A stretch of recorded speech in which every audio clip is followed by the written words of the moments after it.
All right, awesome. I just want to make sure everyone can hear me and see me. I guess the chat will let me know if not.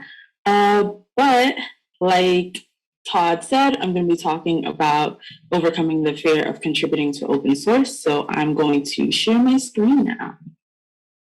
All right, great. Give me a second. So we're going to talk mainly about how I overcame the fear of contributing to open source. And click around. I'll just do this. So basically, I've been a software engineer for about 3 years, but I basically procrastinated contributing to open source for almost all 3 of those years. Literally, everybody was telling me, you should contribute to open source. And I was like, yeah, I know. But every single time I've tried, I feel very frustrated, intimidated, and anxious. And I'd start worrying, am I even choosing the right project for myself? Will I feel excluded? Because I heard about a lot of negative experiences in open source. I also wasn't sure how to navigate some of the projects. Sometimes the code base would be so large, and I'd be like, wow, I'm not really sure where to start in the project. And then I also wasn't sure if I'd be valuable to the project or the community. So I decided I'm just not going to do it, right? Why would I spend my time coding for free when I already code for money? I do this as a full-time job. I don't need to code just for the fun of it. Before I go any further, I'm going to introduce myself. My name's RIzel. I'm a junior developer advocate at GitHub currently. I'm also a bootcamp grad, so I'm a non-traditional software engineer. I really love React. I love SQL. And I'm a big fan of Chloe and Halle Bailey. So we're going to take a quick detour for those people who don't know who Chloe and Halle Bailey are. They're a sister singing duo who started off on YouTube. And they're starting to get really big. Halle is currently going to play the lead role in the live action Little Mermaid. So she's going to be Ariel. They're currently being mentored by Beyonce, and they're my personal life goals. So I was like, all right, so if I'm aiming to be as great as them, but in tech, and I had just gotten an offer to work at GitHub, which is the home of open source projects. And B. Dougie would be my manager and mentor. And he ironically calls himself a Beyonce advocate. I decided why not give open source another try? So I made my first contribution to open source in August, and it was completely worth it, at least in my opinion. And the benefits for me were that I got to learn something new. I gained a new community, and I had something new to blog and tweet about. I really love blogging and tweeting about technical things and having conversations about that. So that gave me another topic. And then I also felt very empowered and confident. Every time you make that first pull request or merge your first pull request in a code base you don't know or you're new to it, it always feels very empowering. And it felt even more empowering because this was something I was scared to do. So what were the things that I ended up doing differently? I set myself up for success this time around. Like I said before, I would always get frustrated, but this time I decided to approach it a little bit differently. So this time I got a support system, I started small, and I followed the best practices that were outlined in that project. And I'll go into each of these a little deeper. So when I say I gained a support system, or what that can look like for you, is you can just simply start by introducing yourself in whatever group chat that project has. A lot of times open source projects have like a Slack or a Discord you can chat in. That's a great way to get to know the people and then also gain a sense of belonging. Another thing is just reaching out to maintainers of that open source project and like building a relationship with them. And then personally for me, reminding myself that I knew other engineers who would be willing to assist me if anything really bad happened. Like I sat down and I was like, wait a minute, my husband's a software engineer. I graduated from a coding bootcamp and I have other friends who are software engineers from that coding bootcamp. So if anything went really wrong, they would be able to assist me. So Here's just a screenshot of me talking to B. Dougie, and he basically encouraged me to contribute to his project, and he told me he would mentor me if anything happened. I ended up not having to reach out to him, but just knowing that like I could was definitely like empowering for me, and I felt a little bit more comfortable. And then also here's a screenshot of me introducing myself in the chat. And everybody embraced me. So that made me feel like, okay, cool. I'm gonna just continue to contribute. I feel part of this community. And I feel like they're close enough to me that I'd be able to ask them a question. All right, so now starting small. I decided to start small. Like I said before, I used to spiral and be like, oh my gosh, is this the right project? This code base is so big, I don't know where to start. So this time I took the first day to thoroughly read through the documentation and get a better idea of like how the project is built, how they want you to contribute, and everything that it required.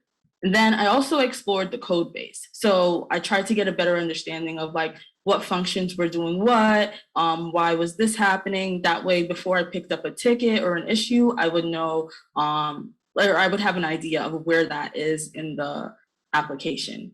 And then I also picked up an issue that felt achievable to me.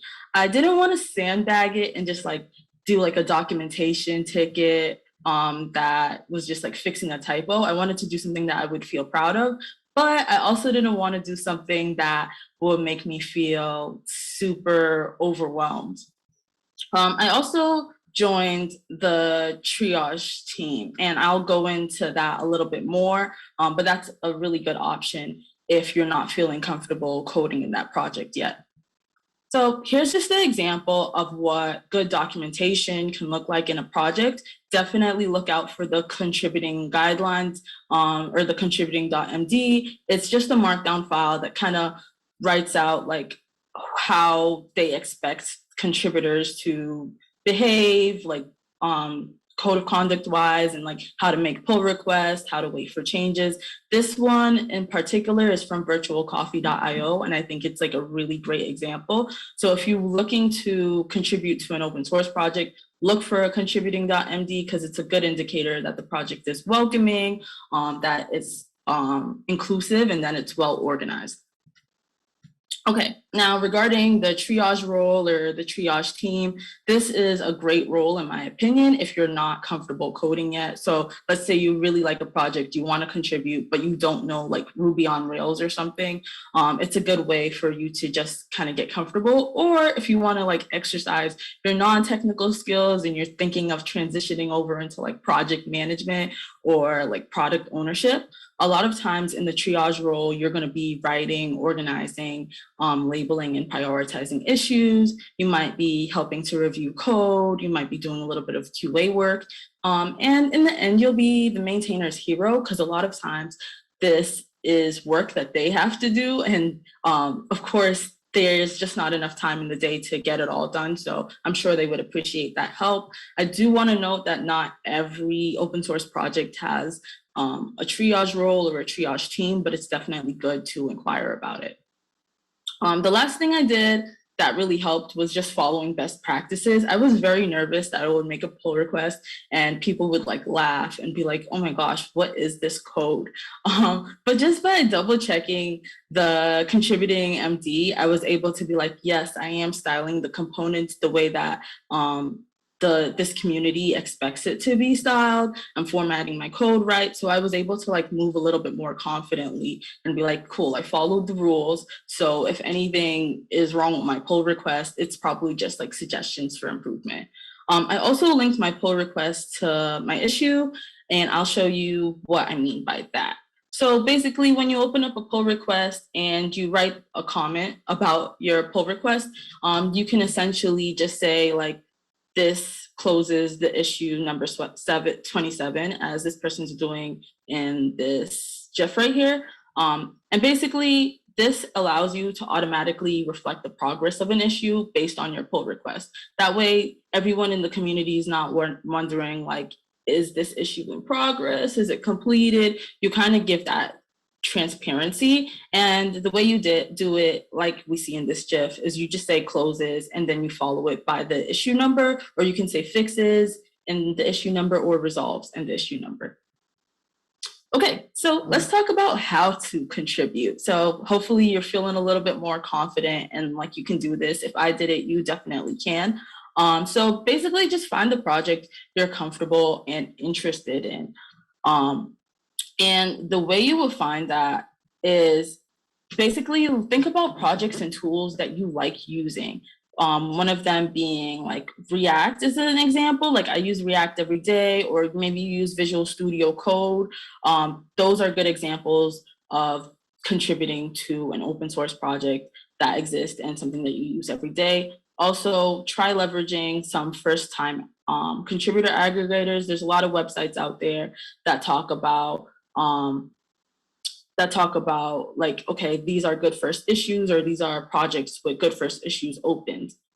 Firsttimersonly.com is a good one to check out. That was very helpful for me when navigating the open source space. Also search for open source topics. If you go on github.com and go to topics and then go to Hacktoberfest, that is a good place to figure out which projects are looking for contributors right now, like during Hacktober.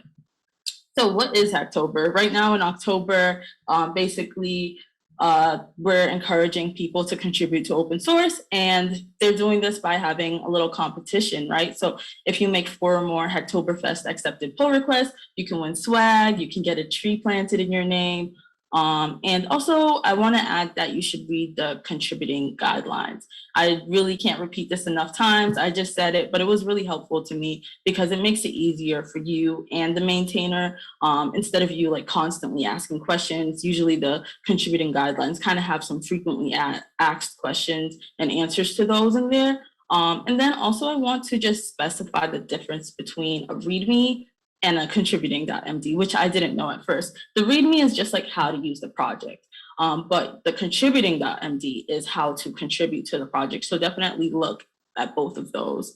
And then get comfortable with the workflow. The workflow of contributing to an open source project is a little bit different. Like making a pull request is not the same as you would on your job or on a personal project that you have. So with making it a pull request, you got to fork the project first, then you have to clone it, and you have to make a branch commit and then push your changes. But after you do all of that, you need to make a pull request comparing forks rather than just comparing branches. And I will show y'all a picture of that. Cool. So basically, once you click compare across forks, you'll change the base repository from the original one, and the head repository will be the forked one, and you'll compare those 2 branches. I say this just because I was confused about it, and I told a couple of other friends to contribute, and they were also confused. So I'm just gonna quickly name a couple of projects you can check out. The first one is Julia. It is a general purpose programming language often used in the scientific computing community. Basically, it solves a 2-language problem where it excels in performance and readability. And currently, an organization called Pumas uses Julia, and they used it to help accelerate the development of Moderna and Pfizer for COVID. And if you don't know the language, they have a ton of resources for you to learn how to write in it. There's also Open Source, which is the project I contributed to, and that just enables onboarding for new contributors to open source, and it's built on top of GitHub's GraphQL API. So if you want to learn a bit more about GraphQL, this is a good project to get involved in. And then there's also Virtual Coffee. Their mission is completely just to be welcoming and inclusive, and they also have like their own open source project. So this would be a great way if this is your first time to just dive in, try it out, and get comfortable, and they will provide mentorship for you. And then there's Forum, which is what Dev.to is built on top of. And it's just an open source software for building communities. Dev.to is a blog if you guys aren't familiar with it, but it has a ton of issues open right now. So I definitely would encourage you to contribute to that. And then there's just a few others. There's the Self-Defined app, Bliss.js, OctoKit, Supabase, Cypress, Gatsby, and the GitHub CLI. These are all things you've probably used before, so why not give back and contribute to them if they've benefited you in the past? I want to end by saying you don't have to rush your journey. Let it take as much time as you want it to, but you can start today by making little steps towards accomplishing your goal of contributing to open source. Before I go, I want y'all to please follow me at Black Girl Bytes. That's my handle on Twitter, on Hashnode, and on GitHub. I will definitely follow back. And I want to thank All Things Open for giving me the space to speak. Thank you. All right.